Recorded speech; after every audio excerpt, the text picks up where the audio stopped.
All right, so welcome back, Vault Hunters. Guess what? We have full-blown patch notes for the big buff rebalance patch coming up here on Thursday. And look at all the Amon buffs right here. Some insane stuff happening. I think a lot of you guys will be very, very happy with these patch notes. But every single Vault Hunter has seen some significant updates that we're going to go over. And you're probably wondering, hey, why did it say Vex the Mermaid? Well, this was originally in French, so we've translated it, and we're going to take a look at what is being said here. Now, also apparently, we're going to be getting even more buffs than what is listed here and get the final patch note, because supposedly these patch notes were released a little bit too early ahead of time, but they are on the French version of the official Borderlands website. Now, a lot of you guys also may remember that Randy Pitchford posted out some old shift codes. Well, he's making it up to you guys today because he posted a bunch of brand new shift codes right here. Check it out. Remember, you have roughly about 48 hours from now to actually redeem these.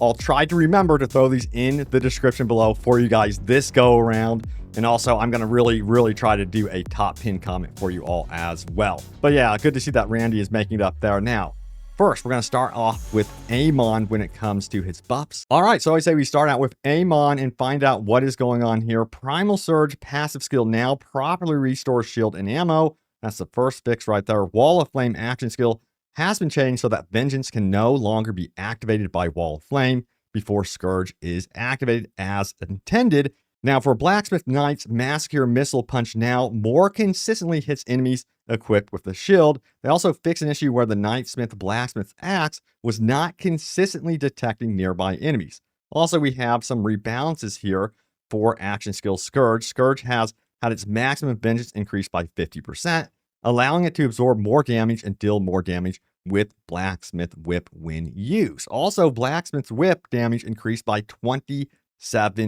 So some nice buffs right there. And we have passive skills, Vengeance Skill Tree. So Scorched Kairos now increases explosive weapon damage by 6% per point, up from 5%.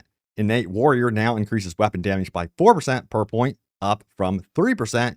And Scar Tissue now increases maximum health and Repair Kit health by 9% per point, up from 8%. What about Eternity? So it says this, that now increases action skill duration by 5% per point, up from 4%. And World Breaker damage increased by 50%.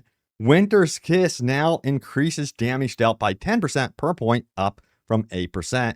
And Anvil Strike now increases damage dealt by 15% per point, up from 12%. Also, we've got a change here. Syncope's electrical damage is now correctly proportional to the number of points invested. So what do you guys think so far?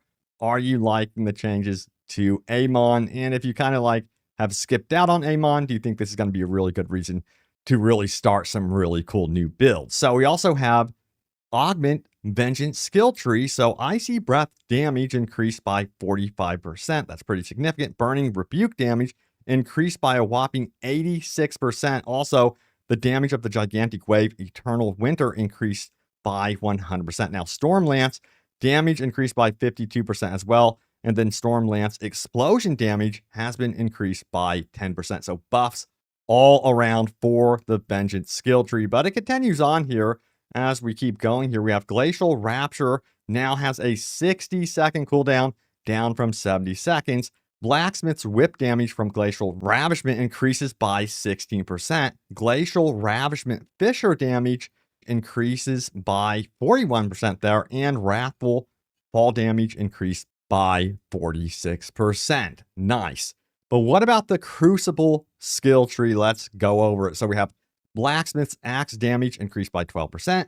The damage of the double-edged Blacksmith's Twin Axe is increased by 10%. You guys know I love Rafa, but man, this is making me absolutely want to play more Amon. Also, we have the passive skills here. Cybernetic skill tree. What's going on here? Boiling Storm now increases elemental damage by 3% per stack, up from 2% per point. Executioner now increases critical damage by 4% per point, up from 3%. Destructive Engine now increases blacksmithing talent damage by 6% per point, up from 5%. Destructive Engine now increases explosion damage by 8% per point, and that's going to be up from 6%. Tempered Pyre Blacksmith's axe damage increased by 19%. Also, Tempered Ice Blacksmith hammer damage increased by 18%. Goldsmithing now increases blacksmith drone damage by 10% per point, up from 7%. And goldsmithing now increases the duration of blacksmith drone by 8% per point, up from 5%. Now, blacksmith's sword muzzled lightning damage increased by 13%, and the lightning rod elemental bolt now deals 40% of the damage dealt per point, up from 30%. Intensify now increases the blacksmith's drone attack speed and movement speed by 5% per point, up from 3%. And Sharp Point now increases the critical strike chance of blacksmith drone by 5% per point, up from 4%. Heat Exchange now increases ice and fire damage by 8% per point, up from 7%. So again, nice buffs all around when it comes to the cybernetic skill tree. And it continues on here saying the following right here. Check it out. The cooldown restoration of the axe and stone action skill has been increased by 40%, up from 33%. The axe and stone action skill's explosive weapon restoration is increased by 40%, up from 33%. Infinite Warfare shot damage increased by 20% per bounty stack, up from 15%, and blacksmith hammer hour damage increased by 14%. Now, the blacksmith sword Storm of Swords damage increased by 13%, and the blacksmith sword Storm of Swords explosion damage has been increased by 4%. Also, we have more with the cybernetic skill tree here. Mutilating snow damage increased by 38%, storm surge impact damage increased by 10%, and blacksmith storm damage increases by 60%. Fire starter fire trail damage increased by 100% as well. But what about the action skills for Massacre here? Massacre shield regeneration increases by 15% per second, up from 10%. Massacre missile punch damage increased by 78%. And Magma Hammer has a 60-second cooldown, down from 80. Magma Hammer damage increased by 50% as well. Also, what's going on with the Calamity skill tree? So Heavy Plate now increases maximum shield capacity by 7% per point, up from 6%. Storm Master now increases elemental effect chance and elemental effect duration by 7% per point, up from 6%. And we have Titanium Fist now increases melee damage not by 9% per point, up from 7%. And Titanium Fist now increases action skill damage by 6% per point, up from 3%. Herald now increases melee damage by 2% per stack, up from 1% per point. Judgment now increases melee damage by 10% per point, up from 8%. And we have Glacial Fall damage increased by 71%. Damn. And Thundering Fist damage increased by 69%. But we also have Cold Slash has a 55-second cooldown, down from 65. Cold Slash damage increases by 11%. Damage from Slash Cold Explosions is increased by 18%. And Magma Whirl has a 70-second cooldown, down from 80. And Storm Slash now has a 65-second cooldown, down from 75.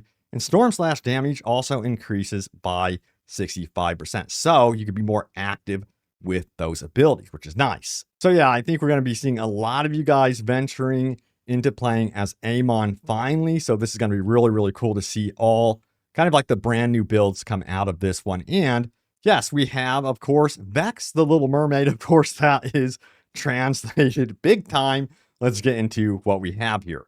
We have Fix an issue where the Siren's Intense Harvest augment would trigger while Incarnation was not active. Fix an issue where the Siren's passive degrading affinity would sometimes not deal damage to the Timekeeper, and damage dealt by Siren's Spirit Bomb passive skill is now correctly counted as damage dealt by a follower, and its color now matches the affinity element. All right, so we also have some rebalances here, so let's go ahead and talk about it. What is going on with Embodiment? So, Phase Blast damage increased by 16.6%.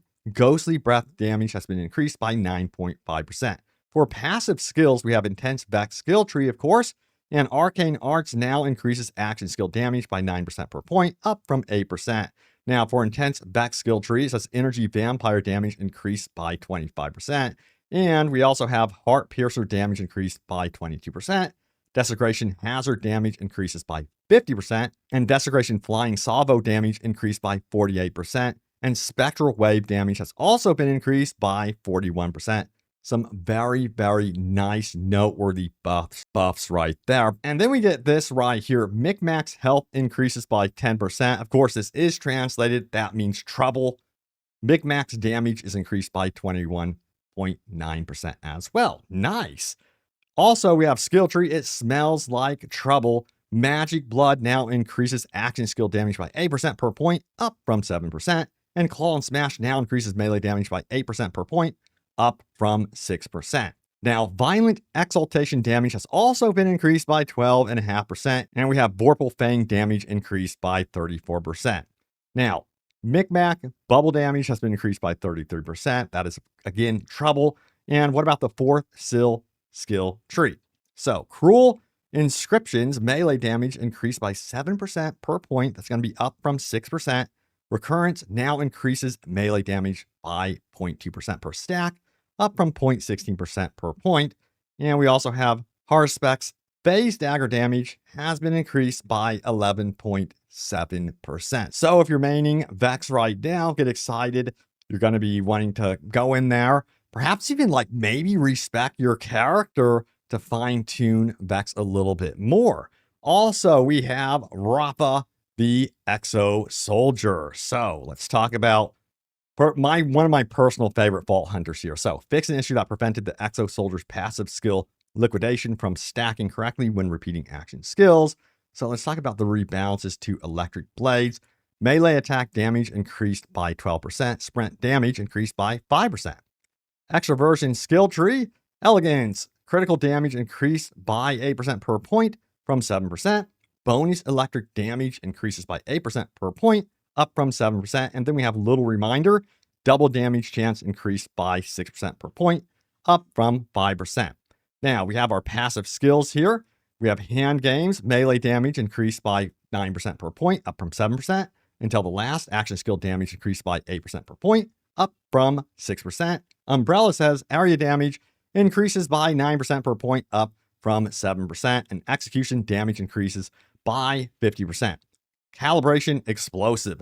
Bonus damage increases by 8% per point, up from 6%. And then we have Synergy. The duration increases by 14 seconds compared to 12 previously. Melee damage increases by 4% per point, up from 3%. And finally, we have Push. Action skill duration increases by 7% per point, up from 6% previously. So again, very nice buffs right there. Now, there's one more Vault Hunter we have yet to talk about. And of course, it is Harlowe the Gravatar. Last but not least at all, I know for many of you, she is your main. So let's get into it. So we have Fundamental State has been fixed to remove erroneous information around enemies taking reduced damage when it is not actually taking it. Now, Flux Generator no longer heals enemies with potential transfer, and updated the passive Gravatar accumulation to permanently grant life drain to allies, and fix various reported issues with Gravatar's unstable energy pocket from the Chroma Accelerator action skill. Now, this hotfix includes fixes for the following issue, of course: the effect not disappearing properly, not transforming ice damage as intended, or not distributing correctly with certain skill tree combinations. The skills affected by these updates are Special Magnet Augments, Bright Light, QED passive, Icebreaker passive, Rift in Containment Augment, and Eureka passive. Now, some of this I think might have been mentioned previously in previous patch notes, but yeah, let's get into the new stuff, because there was a hotfix, as you guys may remember. It's kind of like mixed here. All right, so we have our rebalances for 0 point. Stasis pound damage increased by 30%, and stasis resistance damage increased by 14%. Guess what?